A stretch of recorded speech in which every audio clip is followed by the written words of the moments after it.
pada awal 1970, Iran mengalami perubahan yang pesat.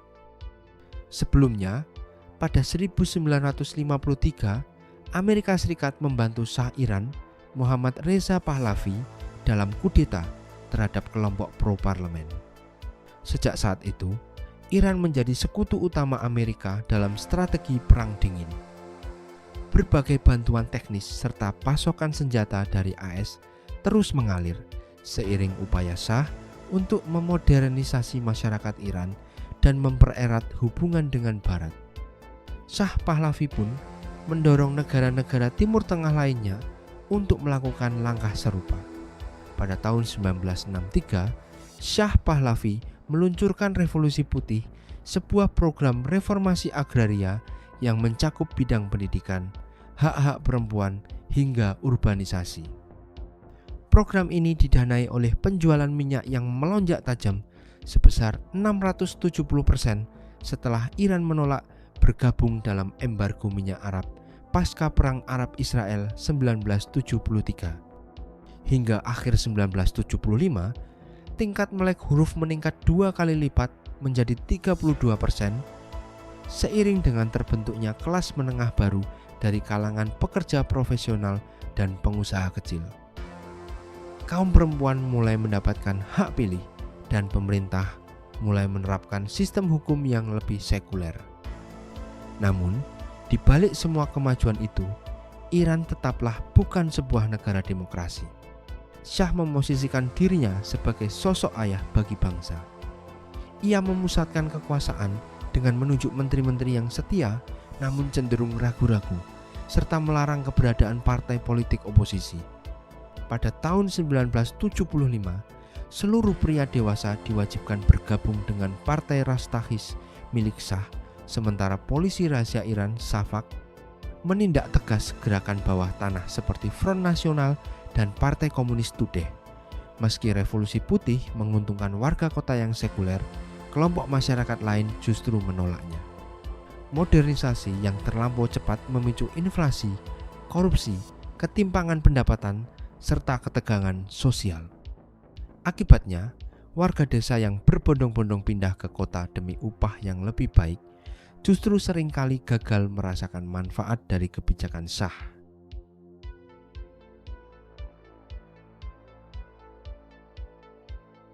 Investasi memang mengalir ke sektor industri dan militer, namun hanya sedikit dari hasil ledakan minyak Iran tahun 1972 hingga 1974 yang dirasakan oleh penduduk pedesaan. Reformasi Shah justru memecah masyarakat Iran menjadi faksi-faksi yang saling bertolak belakang.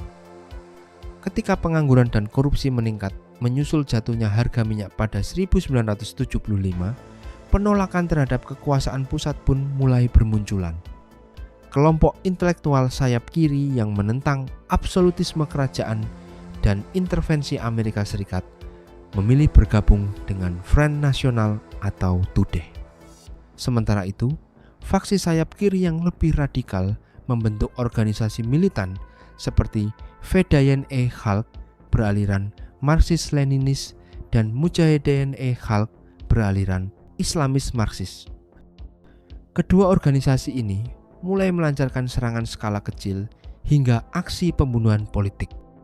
Kelompok intelektual Iran lainnya memilih untuk tetap independen dari organisasi besar, sebagian demi menghindari pengawasan ketat Shavak. Namun, kelompok penentang yang paling berpengaruh justru datang dari kalangan ulama. Banyak dari mereka menolak sekularisme Revolusi Putih, serta mengecam korupsi, intervensi asing, dan kekuasaan absolut Shah. Sebagai tokoh religi, mereka seringkali berhasil lolos dari represi Shavak dan menyisipkan pesan-pesan politik ke dalam ceramah keagamaan mereka. Tokoh ulama anti-Shah yang paling terkemuka adalah Ayatollah Ruhollah Khomeini. Sejak awal 1960-an, ia secara terbuka menentang kebijakan Shah yang berujung pada pengasingannya ke Irak oleh pemerintah Iran. Sebagai seorang revolusioner tradisionalis, Khomeini mengusung cita-cita Republik Demokratis dalam bingkai Islam. Hal ini memikat kaum muda asal pedesaan dengan latar belakang tradisional yang kini telah mengenyam pendidikan formal dan bekerja di perkotaan. Khomeini juga diuntungkan oleh peran historis ulama sebagai pemimpin gerakan perlawanan rakyat. Pada awal 1978, krisis ekonomi dan agitasi politik mulai memicu berbagai protes. Ketika pasukan keamanan bereaksi keras hingga menewaskan para pengunjuk rasa, upacara pemakaman mereka justru mengundang kerumunan massa yang lebih besar. Shah tampak sangat terkejut dengan kejadian yang berlangsung spontan ini, karena sangat bertolak belakang dengan persepsinya bahwa ia adalah sosok yang dicintai rakyat. Amerika Serikat pun tak kalah terkejut. Mereka kekurangan informasi intelijen mengenai kondisi internal Iran maupun sosok Khomeini, sehingga menganggap posisi Shah masih stabil. Pada bulan Agustus, kerusuhan meletus di kota-kota besar yang disertai serangan terhadap simbol-simbol modernisasi serta pengaruh asing. Pada 19 Agustus, kelompok ekstremis membakar bioskop Rex, sebuah tragedi yang menewaskan hingga 470 orang. Meskipun demikian, banyak warga Iran yang meyakini bahwa safak polisi rahasia yang dibenci rakyat adalah pihak yang sebenarnya bertanggung jawab. Bentrokan antara pengunjuk rasa dan pasukan keamanan pun semakin sering terjadi, terutama di area masjid dan kampus. Shah menginstruksikan militer agar tidak menggunakan kekuatan berlebih, namun instruksi tersebut diterapkan secara tidak merata di lapangan. Beberapa menteri justru mendorong Shah untuk melakukan reformasi, termasuk melegalkan oposisi politik dan mengadopsi kembali kalender Islam. Pahlavi kemudian menunjuk Perdana Menteri baru, Jafar Sharif Emami, untuk memimpin pemerintahan rekonsiliasi. Namun, langkah reformasi ini gagal memuaskan lawan politik. Sebaliknya, pembebasan tahanan politik justru memberi ruang bagi para tokoh oposisi untuk kembali memimpin pergerakan.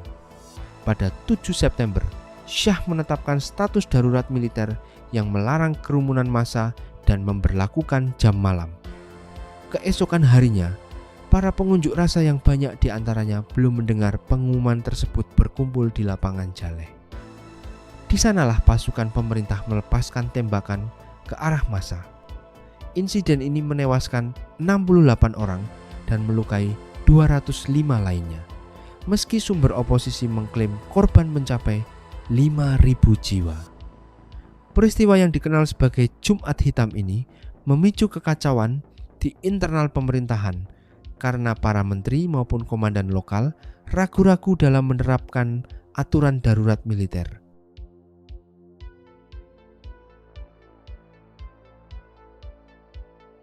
Sepanjang akhir 1978, gelombang protes besar berjalan beriringan dengan prosesi keagamaan. Meskipun sejumlah menteri menyarankan untuk melarang pawai tersebut, Shah tetap mengizinkannya demi meredam amarah massa. Namun, upaya tersebut sia-sia. Seluruh media bebas di Iran hingga institusi vital seperti bank sentral kini berbalik mendukung oposisi.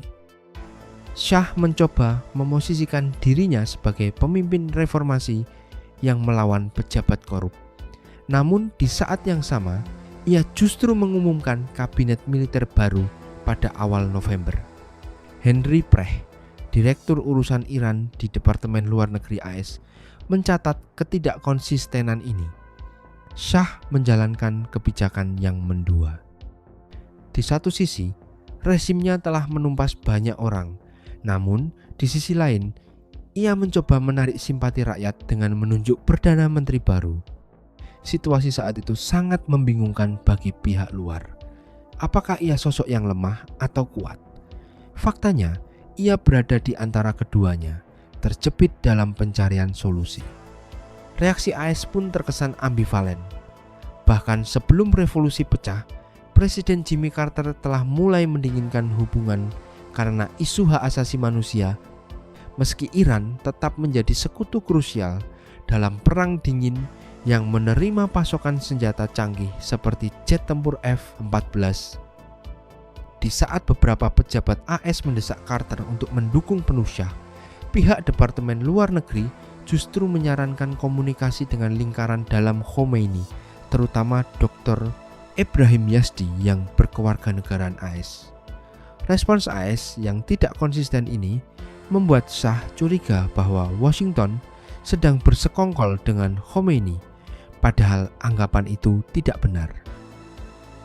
Ketidakmampuan Shah mengendalikan kerusuhan sepanjang 1978 pun membawa situasi ke titik nadir pada awal 1979. Pada bulan Januari, Shah menunjuk Shapor Bakhtiar sebagai Perdana Menteri untuk membentuk pemerintahan sipil baru. Bakhtiar berasal dari Front Nasional yang sebelumnya dilarang. Shah berharap penunjukan ini dapat meredakan gelombang protes. Bakhtiar segera menginstruksikan pembebasan tahanan politik, melonggarkan sensor serta hukum militer, bahkan mengusulkan pembubaran Shafaq dan negosiasi dengan Khomeini. Namun, Khomeini menolak mentah-mentah tawaran tersebut. Bakhtiar akhirnya menyimpulkan bahwa keberadaan Shah justru menjadi penghalang kesepakatan. Ia pun mendesak Shah untuk meninggalkan Iran, meskipun pihak militer bersikeras bahwa kehadiran sang raja adalah satu-satunya faktor yang menjaga moral prajurit. Akhirnya, pada 16 Januari, Shah meninggalkan Iran menuju Maroko dengan alasan kesehatan. Alasan ini sebagian benar karena ia mengidap leukemia, meski saat itu kondisinya belum diketahui publik. Henry Precht mencatat bahwa diagnosis tersebut sangat memengaruhi keputusannya. Jika menoleh ke belakang, kita tahu bahwa ia sadar dirinya sakit. Keinginan terbesarnya adalah mewariskan monarki yang kuat kepada putranya. Ia takut jika ia melakukan pembantaian massal di jalanan, ia akan meninggalkan situasi yang tak terkendali bagi putranya yang masih remaja, sehingga dinasti mereka akan tersingkir. Pasca kepergian Shah, skala protes semakin masif dan tentara mulai membelot dalam jumlah besar, mencapai 12.000 orang per hari. Angkatan udara yang banyak diisi oleh teknisi terdidik menjadi kelompok yang paling memberontak. Ratusan personel melakukan mogok makan sebagai bentuk protes atas penutupan bandara Teheran yang menghalangi kepulangan Khomeini. Setelah bentrokan antara pengunjuk rasa dan tentara yang mulai kehilangan semangat, Bakhtiar akhirnya membuka kembali bandara tersebut. Pada 1 Februari, Khomeini resmi kembali ke Teheran dari Paris, setelah sebelumnya diusir dari Irak.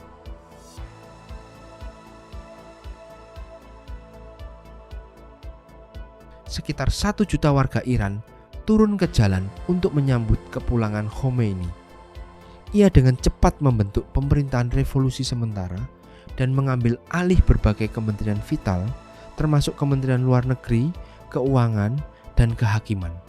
Bakhtiar sempat berupaya menyatukan kabinet bayangan Khomeini ke dalam pemerintahannya, namun tawaran tersebut ditolak. Pada 11 Februari, pasukan pengawal kekaisaran yang setia bentrok dengan kadet angkatan udara yang memberontak di pangkalan udara Dosan Tapeh. Warga sipil bersenjata bergabung dengan para kadet dan berhasil merebut pabrik senapan mesin.